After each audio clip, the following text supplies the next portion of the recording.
క్రీస్తునందు సోదరీ సోదరులారా, మీకందరికీ ప్రభు అయిన యేసుక్రీస్తు వారి నామమున శుభం. మన వాక్య పాఠ్య భాగం ప్రకటన గ్రంథం 13వ అధ్యాయం 6 నుండి 10వ వచనం వరకు. సావధానంగా వినండి. దేవుణ్ణి దూషించటానికి, ఆయన నామమును, ఆయన గుడారమును, పరలోక నివాసులను దూషించటానికి అది తన నోరు తెరిచింది. మరియు పరిశుద్ధులతో యుద్ధము చేయడానికి, వారిని జయించడానికి దానికి అధికారము ఇయ్యబడింది. ప్రతి వంశము మీద, ప్రతి ప్రజ మీద, ఆయా భాషలు మాట్లాడే వారి మీద, ప్రతి జనము మీద అధికారము దానికి ఇయ్యబడింది.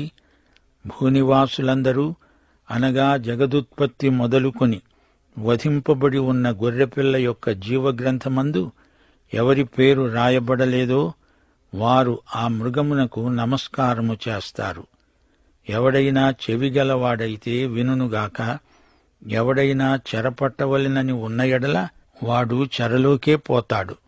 ఎవడైనా ఖడ్గము చేత చంపిన ఎడల వాడు ఖడ్గము చేత చంపబడాలి. ఈ విషయములో పరిశుద్ధుల ఓర్పు, విశ్వాసము కనపడతాయి. శ్రోతలు వింటున్నారా? గత పాఠంలో సముద్రములో నుండి పైకి వచ్చిన మృగమును చూచాము. దాని తలలలో ఒకదానికి చావుదెబ్బ తగిలినట్లు ఉంది. అయితే ఆ చావుదెబ్బ మానిపోయింది. గనుక భూజనులందరూ మృగము వెంట వెడుతూ ఆశ్చర్యపడుతూ ఉన్నారు. ప్రకటన గ్రంథం 17వ అధ్యాయం 8వ వచనం, ఆ మృగము ఉండింది గాని ఇప్పుడు లేదు, అయితే ముందుకు వస్తుంది అన్న సంగతి తెలుసుకొని ఆశ్చర్యపడతారు. ఈ వచనాలను బట్టి సైతాను మృగాన్ని మృతి నుండి లేపాడని అపార్థం చేసుకోకండి. మృతులను లేపే అధికారం యేసుక్రీస్తుకు మాత్రమే ఉంది. సైతానుకు మృతులను లేపే అధికారం లేదు. యోహాను సువార్త 5వ అధ్యాయం 21వ వచనం, 25, 28, 29 వచనాలు. తండ్రి మృతులను ఎలాగు లేపి బ్రతికిస్తాడో అలాగే కుమారుడు తనకిష్టము వచ్చిన వారిని బ్రతికిస్తాడు. మృతులు దేవుని కుమారుని శబ్దము వినే ఘడియ వస్తుంది, ఇప్పుడే వచ్చి ఉన్నది. దీనికి ఆశ్చర్యపడకండి. ఒక కాలము వస్తున్నది. ఆ కాలమున సమాధులలో ఉన్న వారందరూ ఆయన శబ్దము విని, మేలు చేసిన వారు జీవ పునరుత్థానమునకును, కీడు చేసిన వారు తీర్పు పునరుత్థానమునకును బయటికి వస్తారు. ప్రభువైన యేసుక్రీస్తు తప్ప మరెవరూ మృతులను లేపలేరు. చచ్చిన వారిని బ్రతికించటం సైతాను తరం కాదు. మృగం చచ్చినట్లు చావడం, దానిని సైతాను బ్రతికించినట్లు బ్రతికించడం అది మాయ, వాస్తవం కాదు. పాపులకు పునరుత్థానం ఉంటుంది గాని అది ధవళ సింహాసనపు తీర్పు సందర్భంలోనే. ఆ లోపుగా అది జరగదు. యేసుక్రీస్తే పునరుత్థాన కారకుడు. ప్రకటన 20వ అధ్యాయం 11 నుండి 15వ వచనం వరకు ధవళ సింహాసనపు తీర్పు వర్ణించబడింది. సైతానుకు పునరుత్థాన శక్తి లేదు. సైతాను వినాశనకారి. సైతానుకు జీవమిచ్చే అధికారం లేదు. అతనికి మరణశక్తి ఉంది, అంతే. సైతాను ఇక్కడ ప్రదర్శిస్తున్నది నకిలీ పునరుత్థానం. మహాశ్రమల కాలంలో సైతాను వేసే వేషాలు ఎన్నెన్నో. ప్రజలు అబద్ధాన్ని నమ్మి నాశనమైపోతారు. 2 తెస్సలోని పత్రిక 2వ అధ్యాయం 11వ వచనం, సత్యమును నమ్మక దుర్నీతియందు అభిలాష గల వారందరూ శిక్షావిధి పొందటానికే అబద్ధాన్ని నమ్మునట్లు మోసము చేసే శక్తిని దేవుడు వారికి పంపుతున్నాడు. యేసుక్రీస్తు యొక్క వాస్తవ పునరుత్థానము ఉండగా అంత్యక్రీస్తు నకిలీ పునరుత్థానానికి ప్రజలు ఆకర్షితులవడం వారికి కలిగిన భ్రమ. దానికి చావుదెబ్బ తగిలినట్లే ఉంది. అయితే ఆ చావుదెబ్బ మానిపోయిందిట.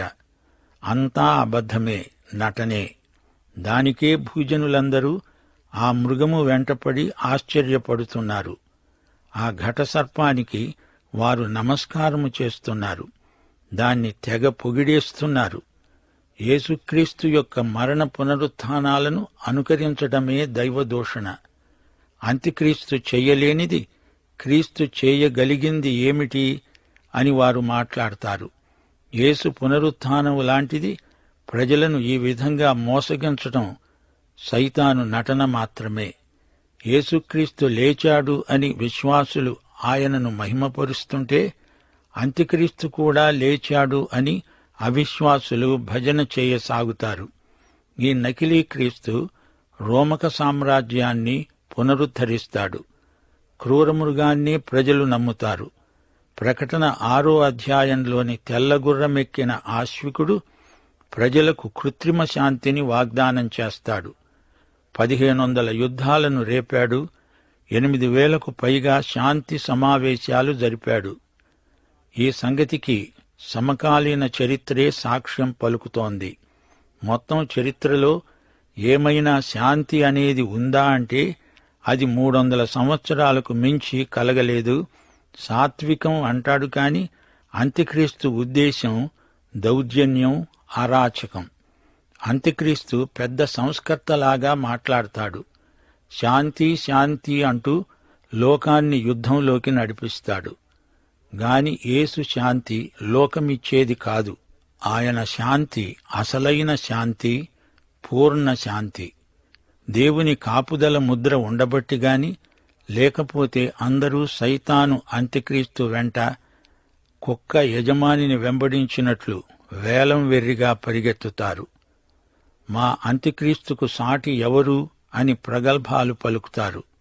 ప్రియశ్రోతలు, లేఖనములలోని క్రీస్తే అసలైన క్రీస్తు. 42 నెలలు అంత్యక్రీస్తుకు అధికారం ఉంటుంది, అనగా 3.5 సంవత్సరాలు మాత్రమే. క్రీస్తును తిరస్కరించే లోకంలో అంత్యక్రీస్తుదే పైచేయి. ఈ మృగం దేవుణ్ణి దూషిస్తుంది, ఆయన నామమును దూషిస్తుంది, దేవుని గుడారమును, పరలోక నివాసులను పెద్ద నోరు తెరిచి దూషిస్తుంది. క్రీస్తును, పరలోకములో ఉన్న ఆయన సంఘాన్ని ఈ మృగం దూషిస్తుంది. అయితే అప్పుడు సంఘము ఇక్కడ ఉండదు. ఎత్తబడిన వధువు సంఘము పరలోకంలో ఉంటుంది. దేవునికి స్తోత్రం. మహాశ్రమల కాలంలో సంఘం ఇక్కడ ఉండదు అని వాక్యాన్ని శ్రద్ధగా పరిశోధిస్తే ఇట్టే బోధపడుతుంది. ఈ మృగం పరిశుద్ధులతో యుద్ధం చేస్తుంది, వారిని జయిస్తుంది. అట్టి అధికారం దానికి ఇయ్యబడింది. ప్రతి వంశం, ప్రతి ప్రజ, ఆయా భాషలు మాట్లాడేవారు, ప్రతి జనం ఈ మృగానికి లోబడతారు. ఆ మృగానికి అట్టి అధికారం తాత్కాలికంగా లభించింది. భూనివాసులందరూ ఆ మృగాన్ని ఆరాధిస్తారు. అనగా మృగానికి ఈ విధంగా నమస్కారం చేసేవారి పేర్లు గొర్రెపిల్ల యొక్క జీవగ్రంథంలో రాయబడి ఉండవు. ఈ గొర్రెపిల్ల జగదుత్పత్తి మొదలుకొని వధింపబడి ఉన్న దేవుని గొర్రెపిల్ల. శ్రోతలు, మహాశ్రమల కాలంలో పరిశుద్ధులుంటారు. అయితే వారు సంఘం కారు, సంఘానికి చెందినవారు కారు. ఈ పరిశుద్ధులతో క్రూరమృగం యుద్ధం చేస్తుంది. యూదేతర విశ్వాసులెందరో ఆ కాలంలో క్రూరమృగం పెట్టే హింసలకు గురి అవుతారు, హతసాక్షులవుతారు. సంఘయుగంలో కాని, మహాశ్రమల కాలంలో కాని పరిశుద్ధుల పేర్లు గొర్రెపిల్ల జీవగ్రంథంలో ఎప్పుడో రాయబడి ఉన్నాయి. దేవునికి స్తోత్రం. జగదుత్పత్తికి ముందే మన పేర్లు అందులో నమోదు చేయబడి ఉన్నాయి. ఆ మహాశ్రమల కాలం లోక చరిత్రలో చీకటి ఘడియలు. అయితే ఆ సమయంలో సంఘం ఇక్కడ ఉండదు. నేను, నీవు అంత్యక్రీస్తు బారిన పడము. మనం క్రీస్తుతో పరలోకంలో ఉండే సమయమది. మనం చూడగోరేది యేసుక్రీస్తు ముఖం, అంత్యక్రీస్తు ముఖం కాదు. ప్రభు అంటున్నాడు, ఎవడైనా చెవిగలవాడైతే ఈ మాటలు వింటాడు. పరిశుద్ధుల ఓర్పు, విశ్వాసం పరీక్షకు వచ్చే సమయమది. రోమాపత్రిక 10వ అధ్యాయం 17వ వచనం, వినుట చేత విశ్వాసము కలుగుతుంది, వినుట క్రీస్తును గూర్చిన మాట వల్ల కలుగుతుంది. చెవిగలవాడే వింటాడు. దేవుని అనాది నిర్ణయం, మానవుని చిత్తం, ఈ రెండూ జతచేయబడినాయి. చెవులు అందరికీ ఉన్నాయి కాని అందరూ వినరు.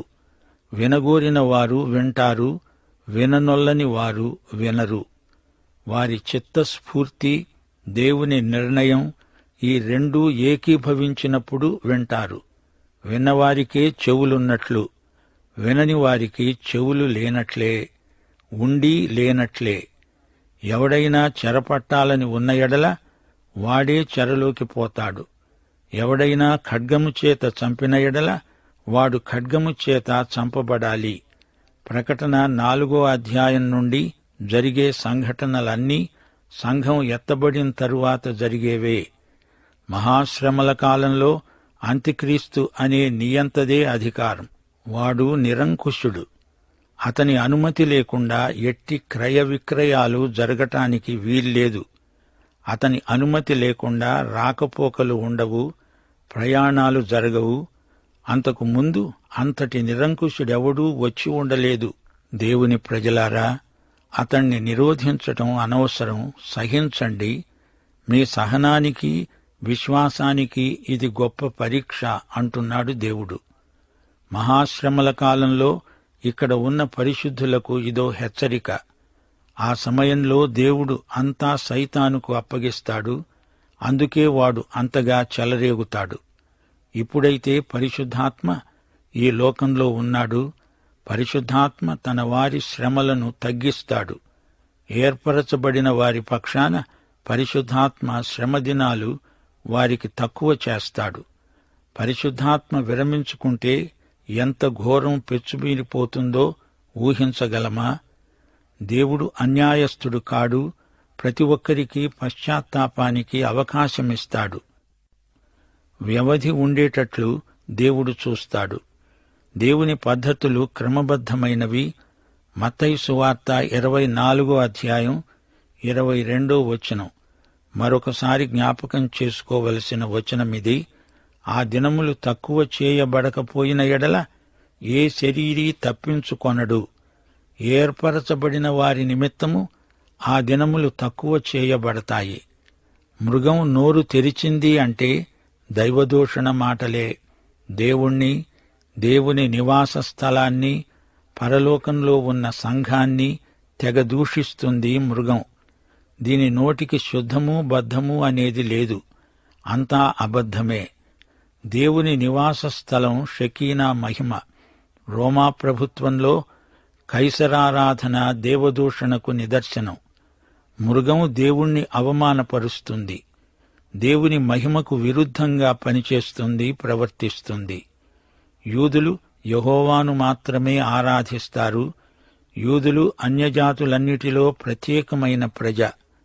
రోమా చక్రవర్తి పూజ యూదులపై బలవంతాన విధించి ప్రభుత్వం వారిని వేధించింది. ఈ నేపథ్యంలో ఈ మృగాన్ని యోహాను వర్ణిస్తున్నాడు.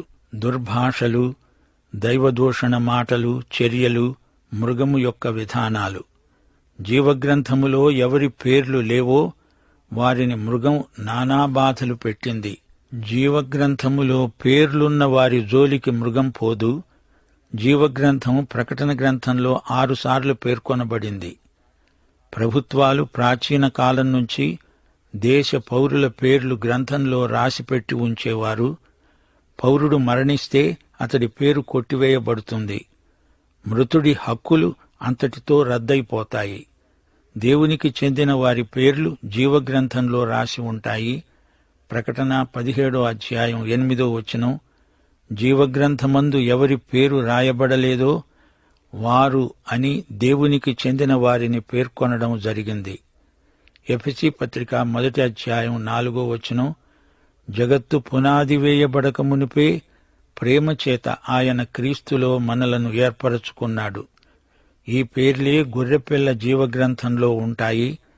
దేవుడు తన వారిని జగత్పునాదికి ముందే ఏర్పరచుకున్నాడు. కాలానికి ముందే జరిగిన ఏర్పాటు ఇది.